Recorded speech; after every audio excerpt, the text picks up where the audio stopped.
So I'm fighting for my life, kind of, a little bit, in these comment sections. So it was this whole romantic edit to Anakin and Padme, and I am an Anakin girly for sure. Like, I see the dark romance within him. I wrote a whole narrative explaining my psychoanalysis about how I felt Anakin, who he is on a soul level as a character, his archetype, and what his love for Padme represented. I am a firm believer that Padme is the true villain in the Star Wars saga. I think her betrayal and misunderstanding of Anakin and what he was doing and what he was trying to give her is an injustice on their relationship. It's significant, right? So I comment part of my theory in this comment thread, and all the Star Wars nerds need to fucking hop off. Here's the thing, I don't even think it's some of them are Star Wars nerds. A few of them are fucking pathetic Star Wars nerds mansplaining to me the plot of the Star Wars saga. Leave me alone. I'm very strictly talking about the prequels and the originals and that whole 6 series. Like, I understand that there were like side stories and books and things like that. Even with all of that being said, what I don't know a whole lot about. I know the Clone Wars like cartoon a little bit, and I know a little bit about some of the things in the books. I haven't watched Obi-Wan's revamp. They are adding more plots to it, so I'm still talking about the original plot line and my interpretation of Anakin from who he was when we saw him in episode 1 and how he turned into Darth Vader at the end of episode 6. So I understand like there's going to be like it's plot thickening, there's layers, it's complex. But if we go to the origins of it and who Anakin was introduced as a child, his whole arc with Padme and how that betrayal goes into Darth Vader, like just all of the above. Darth Vader was a means to an end, was a role. And then with Padme's death, it became like a burdened mass that I feel like it's a whole thing. Like, I talk about it, okay? I wrote about it, and I really want to encourage people to go to my website and read Anakin and Padme, especially if you're a Star Wars nerd. But like, people in the comments explaining to me things that I don't understand about Anakin, I just feel like people don't understand complex characters. They don't see them on a soul level. They see them very superficially, and I feel like people get lost in the narration of things. It's very similar to people who couldn't understand the metaphors or complexities within Nosferatu. Like, that's a huge debate nowadays. But back to my Star Wars debate, they don't understand everyone takes like the Jedi side or Obi-Wan's side, and they don't understand what Anakin is supposed to represent as like a rebel, as this chosen one and this character.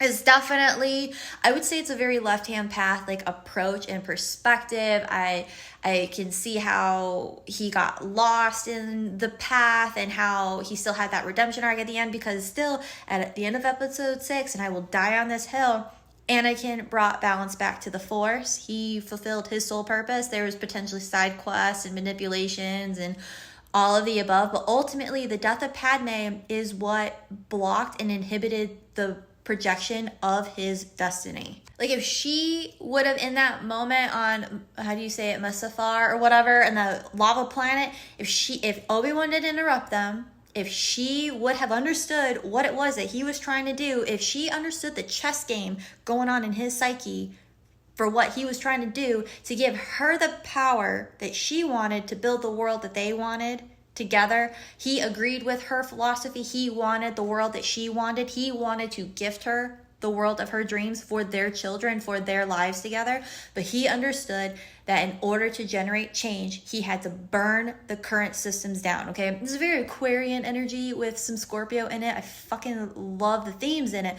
But people don't understand that about him. They don't understand that her not understanding him, her not accepting him, her having that moment of betrayal, and then adding fucking Obi-Wan into the mix, that just adds like a complication to the plot, like on an emotional plane. So like Anakin, like I said, I wrote about is like he's feeling the weight of the world and all of his decisions and like all of the destruction that he has had to evoke in a sense, like all this death energy that he had to establish and put out there for this change. And then he's coming face to face with his like mirror, Padme, and then you have Obi-Wan come in and interrupt everything. And then again, it's that emotional maturity. He's not a perfect character. Again, this is like soul energy. This is coming face to face with a shadow and not being able to accept it or have the control. And I get it. It was emotionally destructive. That was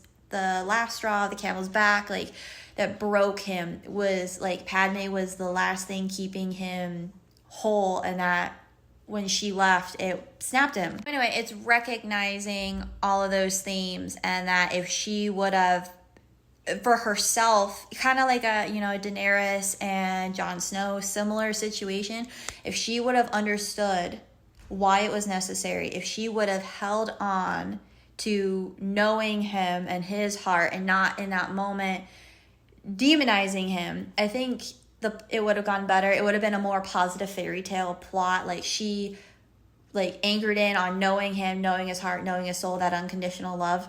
However, in Padme's narration, she's probably questioning herself. Is this like the man that I fell in love with? Like, you know, all of those perspectives and tropes. So, like, you can see how it plays out. So then you can add in that Obi-Wan is a true villain because he interrupts the whole thing and he adds to this general confusion that then redirects the conversation. Yeah, so through Obi-Wan's like meddling in the situation, he interrupts the conversation, which Anakin could have not manipulated. He could have established his truth and plan with Padme. I firmly believe, based off of her love for him, she would have come around and understood, like, okay, we have, like, she's a politician, she's a queen, okay, she understands these things, even though it goes against her pacifist nature. I firmly believe that Anakin could have explained himself in a way where she would have gotten on board and like came to terms with the reality of the situation, these harsh, inevitable truths that are of warfare and of change and death and destruction. Like, we can see it all mirroring within this whole age of Aquarius and like just this generational shift that we're going into with this Plutonic energy. So anyway, all these people in these comments do not understand the depth of it, and they're arguing with me, and I can't fucking stand it. Again, when I'm specifically coming from like my psychoanalysis of Anakin, his character analysis, his soul expression, his narration, right? So then, because every character has their own perspective, has their own narrative, and that's what makes the story complex. And so if you have to like narrow in on each individual, and then that's how you create biases, right? Well, if I am going to be Padme and I'm going to understand Padme and her narrative, then I'm going to have this perspective. But like, I was strictly talking about Anakin. And people are mad that I would like romanticize a violent and aggressive man. I'm like, I mean, excuse me, you can't believe that I would romanticize a true masculine, a genuine masculine, a warrior, a leader? How dare you? Like, that's because people don't want men to be men, because like men need to be violent. Like, that goes into a whole other tangent of things. But man, I hate the world. I just really hate what the world has come to when you can't understand a character such as Anakin, or understand like how all of these narratives intertwine into a story that like it told the story. There's so much reality that comes into it, like on a political spectrum of like people like Anakin, who are these chosen one characters who are going to generate a lot of change. Well, then the traditions of the old systems don't want to relinquish their power and give it to the new generation, which is what the Jedi Council did to Anakin. They didn't give him the reign that he needed. They were afraid of his power. They were afraid of change and what he would evoke. And so they are also the villains, and they directed him into a negative expression, which is why they had the whole Age of Darkness. And then he had to go through all the things because when Padme died, he lost his purpose. So why even bother? Like, he could have overthrown Palpatine so many times. He just didn't. He didn't do it because he lost his sense of purpose. He lost Padme. He lost the light in his life, which was Padme. She died. She betrayed him. She didn't understand his heart. He started questioning himself and his own nature, his own plan. And so he just went along with his, like, I guess, demonic Sith Lord energy. and just didn't overthrow it until the light that was in his son or his kids, really Leia was a part of that too. People tend to give Luke way too much power. Luke's a little bitch if you want to ask me personally. Not a big fan of Luke as a character, but anyway, it's the light within his children, which is a representation, an anchor, and a reflection of the light within his wife, Padme, his love, and himself. Like, that's what children are. So that's what inspires him to then realign with his destiny, kill Palpatine, not Luke, Anakin, and fulfill his purpose. And that is why he transcended into this like level of the Force, which I know they added in like the remastered version of the movies. Like, I don't want to get into all of those technicalities. We're talking about energy, soul, archetypal perspectives, and psychoanalysis here of the character and what the storyline represents on a psychological level to the collective. And again, that's why it's so popular. I don't think people are consciously aware of what they resonate with within the film, what it's initiating them into on a spiritual level. But again, people only meet characters to the same depth that they meet themselves. And basically my long-winded complaint is that people are not deep enough for these conversations. And it's my own fault for arguing on the internet, but I just wanted to vent about it, because it's really not that hard to understand why I would romanticize this dynamic or this storyline.